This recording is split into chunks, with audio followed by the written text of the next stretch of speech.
తెలుగు రాష్ట్రాల్లో విచిత్ర వాతావరణం నెలకొంది. ఒకే రోజు వడదెబ్బ వానదెబ్బను చూపిస్తోంది. పగటి ఎండలు దంచుకొడుతున్నాయి. పగటి వేళల్లో సాయంత్రం అయ్యేసరికి వర్షాలు కురుస్తున్నాయి. కొన్ని ప్రాంతాల్లో 44 డిగ్రీల ఉష్ణోగ్రతలు నమోదవుతున్నాయి.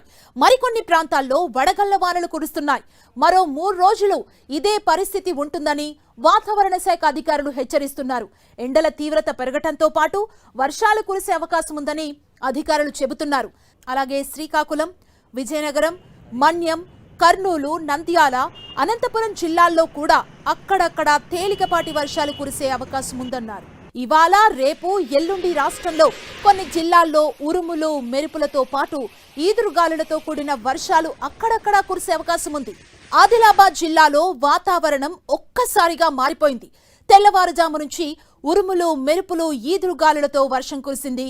మరికొన్ని చోట్ల వడగండ్ల వర్షం కురిసింది. ఇక బోధు నియోజకవర్గంలో కురిసిన వర్షానికి పలు చోట్ల చెట్లు, విద్యుత్ స్తంభాలు నేలకొరిగాయి. తెలంగాణలో ఎండలు మండిపోతున్నాయి. బానుడి భగభగలకు ప్రజలు అల్లాడిపోతున్నారు. ఎండల తీవ్రత ఏ స్థాయిలో ఉందంటే చాలా జిల్లాల్లో 40 నుంచి 45 డిగ్రీల గరిష్ట ఉష్ణోగ్రతలు నమోదవుతున్నాయి.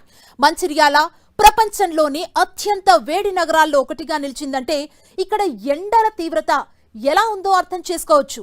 అమెరికాకు చెందిన ప్రముఖ వాతావరణ సంస్థ ఎల్డోరాడో వెదర్ రూపొందించిన ప్రపంచంలోని 100 అత్యంత వేడి నగరాల జాబితాలో మంచిర్యాల 14వ స్థానంలో నిలవడం విశేషం.